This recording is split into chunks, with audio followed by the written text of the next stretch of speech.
I should be different than how I am. Life should be different than how it is. These two thoughts comprise 99.999% of the suffering that we humans experience within our minds. In essence, that thought, I should be different and the world should be different, implies that what is, reality as it exists in all of the different steps that have brought us to this moment, shouldn't be what it is. Instead, it should be aligning with the mental construct and the ideas that I've decided should be what reality looks like. And these two are in conflict with each other. Now, which one seems easier to shift? What is, what all of history has conspired to create in this moment, or my idea of how that should look? I'll give you a hint. This is why I do mindset work. Because there are two ways, two secrets to exploring how we can shift our mindset to first understanding and believing that we are enough, and also to believing that the world that exists around us is also enough.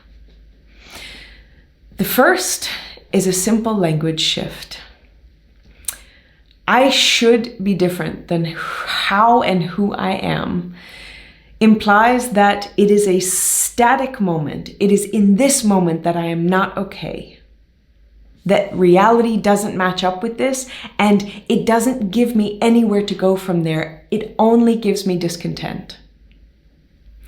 But if I change one word from should to could, I could be different than how I am now.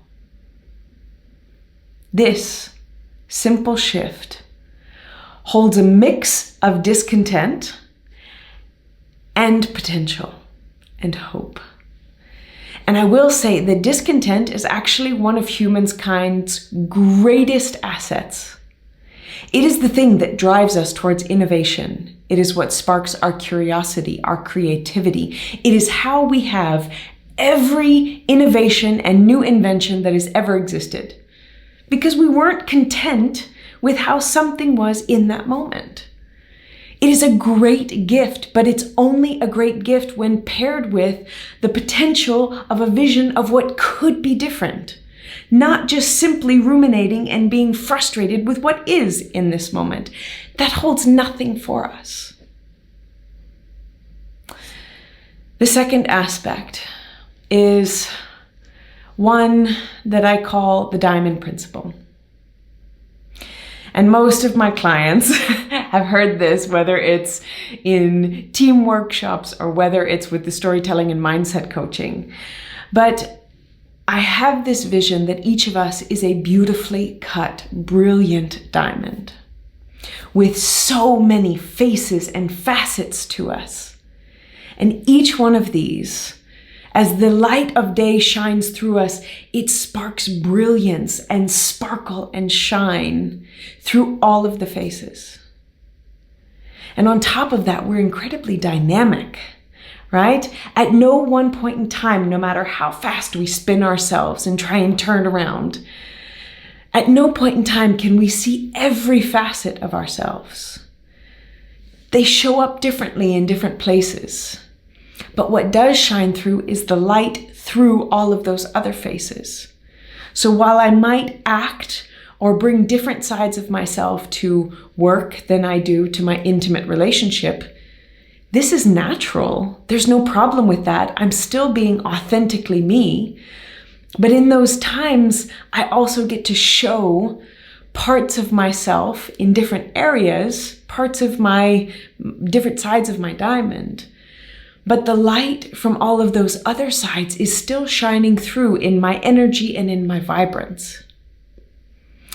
But when I repeat that sentence, I should be different than how I am, I begin to take a blackout to some of those faces that aren't fitting with my concept of how I should look and behave and be and think. And I begin blacking out the unsightly, ugly, dirty faces that I don't like. And I think, this is going to help me. This is going to put more emphasis on those parts of myself that I do like.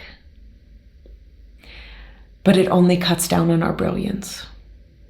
Because all of those places that we block out, all of the parts of ourselves that we reject, now, because we've pushed them away and blacked them out, no light can come through those faces. No understanding, no compassion for other people that have similar struggles. Instead, we dull our own sparkle. We dull our own brilliance. And so these are the two things I want to leave you with today. One, pay attention to your language and be sure you are using a language of hope and of potential, not of one of stagnation. The second is to remember how brilliant every facet of you is, even the parts that you see could be improved. Yes, there is room for growth and expansion and learning, but there is also room for every single one of us to love all of it, to love every facet, and to remember that when we love ourselves, when we show compassion to those areas of ourselves that are imperfect, we uncover that space for light to shine through and for the rest of the areas of our life to benefit. So how will you remember that you are enough today? That you could be different tomorrow, but that you, as yourself in this moment, are brilliant and perfect, just as you are.